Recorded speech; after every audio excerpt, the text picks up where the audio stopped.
Alright, welcome back to Learn English the Polyglot Way, Letter to a Friend, Lesson 13.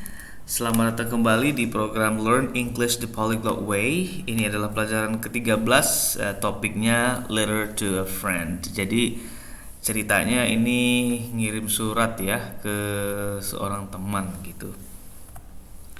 Ya, seperti biasa, silakan Anda ubah cerita ini ke dalam bahasa Inggris versi Anda ya, tanpa perlu Google Translate atau alat bantu yang lain. Jadi apa adanya saja supaya nanti proses atau perbedaannya kelihatan gitu. Jadi pengalaman belajarnya juga terasa, penambahan pengetahuan baik dari sisi kosakata, dari grammar, dari sisi pronunciation itu juga akan terasa nambah ya.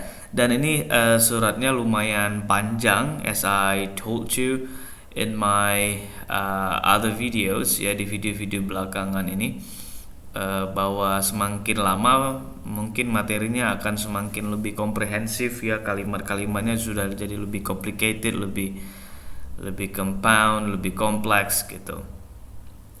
Nah, jadi ini untuk yang kali ini ada 3 halaman ya. Ini halaman yang pertama, nanti ada yang kedua dan yang ketiga. Jadi silakan sekarang hentikan videonya, pause videonya, ubah dulu ke dalam bahasa Inggris, and then setelah selesai baru Anda nonton video berikutnya, yaitu di bagian kedua dari surat ini. Silakan. Nah, ini adalah bagian kedua dari surat seorang teman ke temannya yang lain ya. Silakan ubah ke dalam bahasa Inggris, dan ketika selesai baru Anda nonton bagian terakhir atau halaman ketiganya.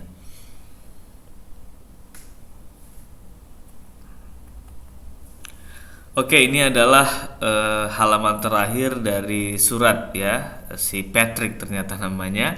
Dia ngirimkan surat ke temannya. Jadi silakan ubah ke dalam bahasa Inggris semampu Anda, dan nanti jika selesai baru Anda nonton penjelasan dari saya. Silakan. Yes, now check an explanation. Jadi di sini Anda coba cek ya, bandingkan bahasa Inggris Anda dengan bahasa Inggris si native speaker. Anda boleh pause dulu videonya sekarang baru nanti mendengarkan penjelasan saya. Atau mungkin Anda mau go along aja ya, sambil cek sambil mendengarkan penjelasan. Yes. So judulnya adalah Letter to a Friend. Okay. Hi Fred, it's been a while since we have been in touch. Okay. It's been a while artinya udah lama ya. Well, mungkin terjemahan saya agak berbeda dengan terjemahan atau bahasa Indonesia yang tadi Anda lihat atau yang Anda coba ubah itu atau Anda terjemahkan supaya lebih bisa Anda pahami, karena tujuan belajar language aspek ini kan seperti yang saya sampaikan di workshop, Anda tahu, paham, pakai gitu. Tahu, paham, pakai gitu. Jadi untuk apa Anda nggak tahu gitu ya, ujung-ujungnya itu nggak bisa paham ya, pasti apalagi nggak bisa dipakai, nggak mungkin ya kan. Jadi biar Anda tahu, paham, lebih mudah, jadi saya pakai bahasa Indonesia yang lebih membumi lah ya, lebih akrab dengan telinga kita gitu, karena itu yang sering kita gunakan, bukan bahasa Indonesia yang mungkin agak rigid atau agak kaku gitu. So again, it's been a while. It's been a while artinya sudah lama ya. Oke, Anda selalu bisa gunakan phrase ini kalau mau basa-basi atau apa ya, memang beneran udah lama nggak ketemu gitu. So kadang-kadang kan kita nggak tahu mau ngomong apa ya. Ini ada seorang teman baru ketemu lagi setelah beberapa waktu gitu. So Anda bisa gunakan it's been a while. Udah lama ya kita nggak ketemu gitu. So it's been a while since we have been in touch. Okay. Biasanya it's been a while, keterangan waktunya atau penanda waktunya dia menggunakan since ya. It's been a while since. Okay. And then we have been in touch. We've been in touch itu artinya udah lama ya sejak kita terakhir kali in touch. Ini artinya berhubungan atau berkomunikasi ya. We have been in touch. How has your semester been? Oke, nah di sini saya garis bawahi karena pemilihan tensesnya ya, dia menggunakan perfect tense untuk mengatakan, ini present perfect continuous sebenarnya. Cuma karena dia bukan kalimat verbal jadinya nggak ada kata kerja. So how has your semester been? Sama dengan pertanyaan kayak gini, how have you been? Gimana nih sepanjang semester ini gitu artinya. So sepanjang semester ini sepanjang semester ini itu kan kayak dari awal semester sampai sekarang masih semester yang sama, oke? Nah, dia menggunakan present perfect seperti ini. So how has your semester been? Oke, bukan menggunakan tenses yang lain. Ini kenapa juga tenses perlu dipahami, dipelajari, diketahui, dipahami supaya bisa dipakai sesuai dengan yang seharusnya. Banyak yang mungkin ya melakukan kesalahan seperti how is your semester gitu aja, atau how was your semester. Well, kalau how is masih oke, how was juga kalau memang pas oke gitu. Tapi kan nggak dapat karena kan kita sebenarnya nanya sepanjang semester kamu itu, sepanjang semester tuh gimana gitu. Kita mau tahu semuanya dari awal sampai habis gitu, dari akhir sampai akhir gitu. Jadi penggunaan tenses yang tepatnya adalah present perfect ya. I wanted to send you. Oke, I wanted ya. Di sini dia menggunakan wanted atau ada ed-nya di akhir daripada kata kerja want karena ini kan dia nulisnya itu pakai niat gitu, saya mau nulis gitu, saya mau nulis gitu. Nah, jadi itu kenapa dia pakai past tense di sini. Kemungkinan banyak yang nulis pakai base form aja atau verb one aja. I want to send you, okay, yes. Tapi ternyata I wanted ya. Yes, so saya mau nulis ini atau saya mau ngirim email ini ya. To let you know how things have been going. Nah, ini benar kan saya bilang. Jadi dia menggunakan present perfect continuous ya. To let you know artinya to tell you. Nah, jadi kalau misalnya Anda biasa untuk mengatakan I wanna tell you, sekarang Anda bisa gunakan variasi yang lain dengan mengatakan I want to let you know instead of I wanna tell you. Okay? How things have been going. How things have been going artinya gimana semuanya berjalan gitu ya. How things have been going ini menggunakan present perfect continuous. Kalau menggunakan tense yang lain nggak dapat maksudnya ya, karena kan kita menulis. Anda ingat ya di workshop saya jelasin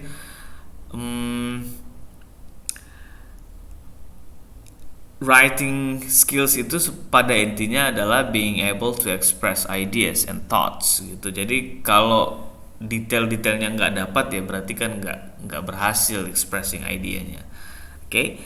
Next, I have already been here for 6 weeks. Okay, I've already been here for 6 weeks. Saya sudah berada di sini selama 6 minggu. Kalau dalam bahasa Indonesia yang lebih mudahnya, saya udah di sini nih 6 minggu nih. Oke, dari sejak saya sampai sekarang, waktu in the speaking time, ketika saya lagi ngomong ini nih, lagi nulis email ini nih, saya udah 6 mingguan di sini. So I've already been here. I've been here. Gampangnya ya. Lain kali Anda bisa gunakan ini. Saya udah di sini udah 6 mingguan, Pak. Oke, I've been here for 6 months. Oke. 6 weeks ya. Saya udah tinggal di sini 2 tahun, Pak. I've been here for 2 years. Ya, ingat ya, I've been here. Boleh pakai already, boleh, nggak pakai juga nggak apa-apa. Yang wajib itu I've been here. Okay? And I feel like kalau bahasa informalnya dalam bahasa Indonesia kayaknya ya. I feel like I'm finally adapting to the culture. Akhirnya saya bisa beradaptasi dengan culture atau budayanya. Adapting to, ini perlu ya, pasangannya itu to, bukan adapt with, tapi adapt to. So I'm finally adapting to the culture. I'm also speaking the language more fluently. Oke, I'm also speaking the language. Saya juga sekarang bisa ngomong bahasa Spanyol. Jadi maksud saya untuk mengatakan saya bisa menggunakan atau berbicara menggunakan bahasanya, Anda bisa mengatakan atau caranya Anda bisa mengatakan I'm also speaking the language. I speak the language. Itu phrase asalnya atau originalnya. I speak the language. Saya bisa kok misalnya gini. I go to, let's say, kemana ya? I go to Saudi Arabia. Saya pergi ke Saudi Arabia and I speak the language. Saya bisa kok ngomong bahasa Arab. Oke, gitu ya. Next, the weather has been very nice. The weather has been very nice. Cuacanya sejauh ini, itu dia. Sejauh ini bagus banget gitu. Artinya di sana itu cuaca itu yang kalau ada matahari, warm, hangat gitu itu bagus gitu. Nah, karena kan mereka bukan tropis ya. Kalau di kita ya karena udah terlalu biasa jadi ya biasa aja. So anyway, the weather has been very nice. Sejauh ini cuacanya bagus. Jadi pakai has been ya. The weather has been very nice sejauh ini. Jadi kalau sejauh ini jangan pakai tense yang biasa. Misalnya the weather is very nice. Ya bisa sih, cuma secara makna atau maksud nggak dapet gitu. The weather has been very nice. Oke, cuacanya sejauh ini enak gitu. Oke, in fact, saya baca dulu ya biar nyambung ceritanya. Even though it's October, walaupun ini Oktober, even though walaupun ya, it's still rather sunny and warm. Tuh, benar.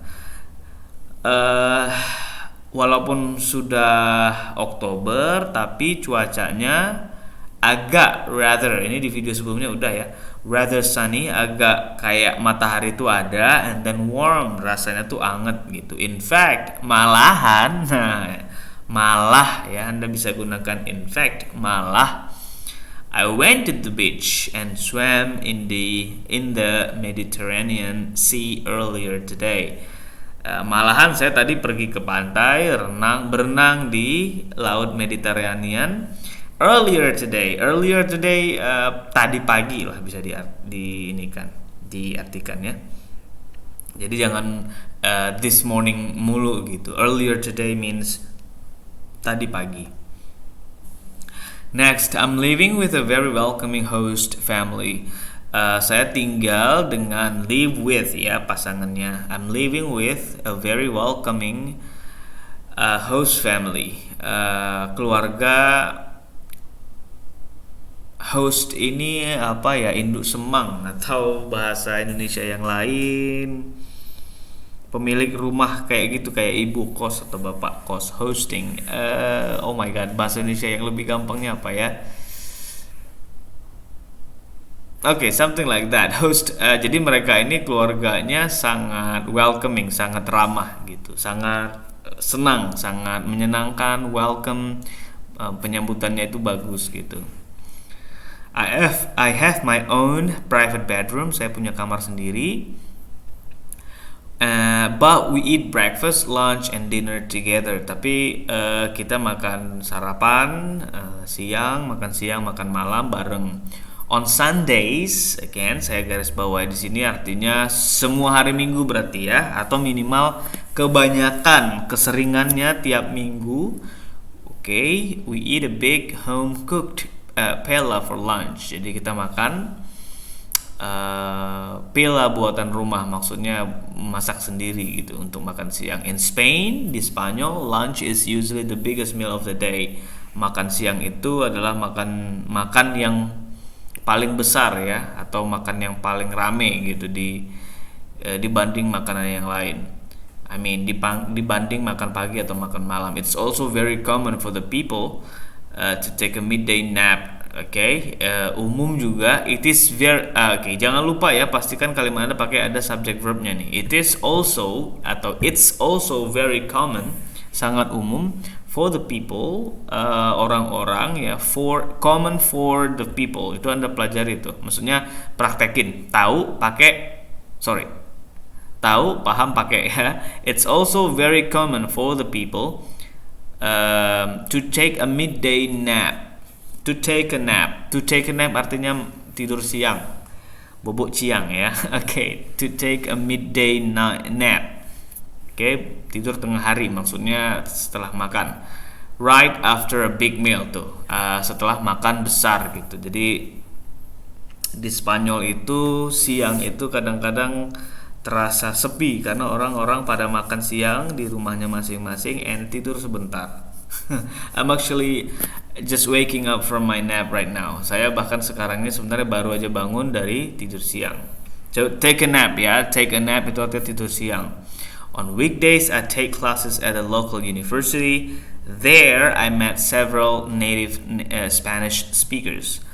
Okay, they have been very kind and patient with me. Okay, they have been very kind. Sejauh ini, again, I have been sejauh ini ya artinya ya. Sejauh ini mereka baik-baik semua and sabar dengan saya. Patient with. Pasangannya patient with, bukan patient to me, tapi patient with me. At first, awalnya at first ada at-nya ya, at first bukan for the first, atau ada lagi yang first nggak dapet artinya. Kalau first itu yang pertama gitu atau yang ke satu, tapi at first awalnya, kalau mau bilang awalnya itu at first ada at-nya ya, keep in mind. I struggle to comprehend their Spanish. Saya kesulitan, struggled ini kesulitan, to comprehend. To comprehend means to really understand. Untuk benar-benar paham their Spanish, bahasa Spanish yang mereka ucapkan. But now I understand most of our conversations. Tapi sekarang udah paham lah ya, sebagian besar saya paham. Most of our conversations, sebagian besar dari pembicaraan kami. They have commented, mereka pernah ngomong ya, pernah mengomentari that my Spanish has improved. Bahasa Spanyol saya has improved, harus pakai has improved. Has improved a lot since we first met. Sejak pertama kali ketemu ya, atau dibandingkan ketika pertama kali ketemu. Now I am more confident. Sekarang saya lebih pede atau percaya diri to use the language in other places like stores and restaurants. Okay, I'm so glad that I decided. Saya senang bahwa saya memutuskan. Itu kalau bahasa literalnya yang Anda lihat tadi di awal.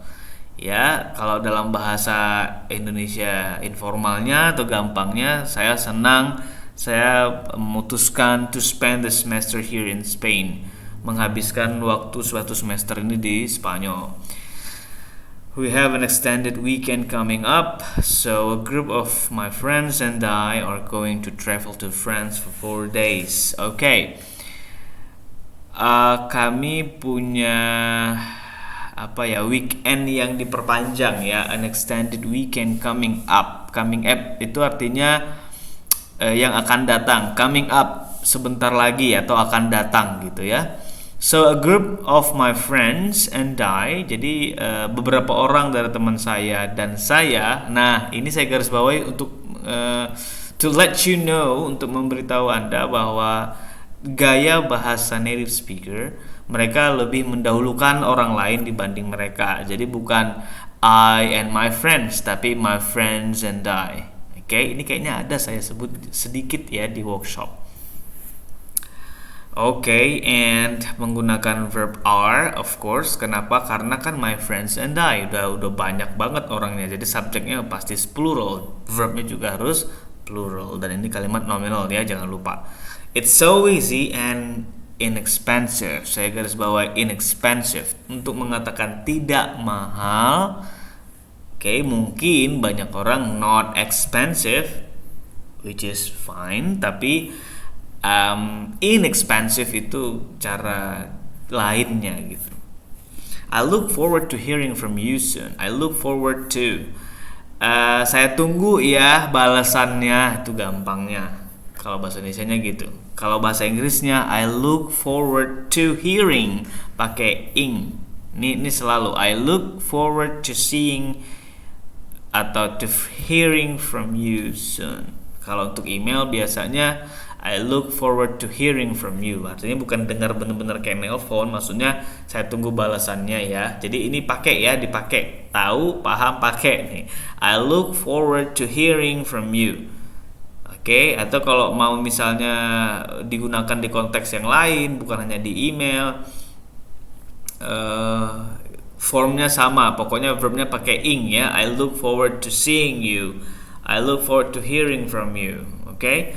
Like I said, seperti yang saya sebut di awal, don't hesitate to stay in touch. To stay in touch artinya kabar-kabar lah gitu. Don't hesitate, jangan ragu artinya ya. To stay in touch, untuk ngabar-ngabarin more often, sering-sering ya. You could even come to visit. Bahkan kamu boleh kok kalau mau, ini kan pengandaian. Seandainya kamu mau datang ke Spanyol nyusul nih, boleh gitu. What do you think? Gimana? Oke. Nah, jadi saya garis bawahi juga what do you think, karena banyak juga yang saya dapeti itu waktu nanyain gimana itu how. Ya kan? Gampang aja satu kata, how. No, it's much better. What do you think? Bukan juga how do you think ya, nggak pas. Yang sering mereka gunakan adalah what do you think. Oke, untuk penutupnya best wishes. Ini ya kalau boleh saya katakan macam basa-basi penutup email deh gitu ya. Good luck boleh, best wishes, semoga berhasil, doa yang terbaik untuk Anda, best regards ya, dengan hormat dan seterusnya gitu ya. Salah satu variasi yang bisa Anda gunakan adalah best wishes. And then koma bawahnya nama Anda. Yes, itu saja untuk materi kali ini. I hope you enjoyed it. I hope you liked it. I hope you learn your stuff. Seperti biasa, tanya di Facebook group kalau ada yang nggak jelas, dan nikmati proses belajarnya. I know you have been learning like a lot of new things ya. Sejauh ini Anda sudah banyak sekali belajar hal-hal baru ya. Awalnya kalimatnya sederhana, sekarang udah panjang-panjang. Grammarnya juga udah lumayan oke gitu ya. Jadi ingat, language aspek, tahu, paham, pakai ya. Saya harapnya itu Anda praktekkan. Alright, I'm Maulana Nikmah signing out.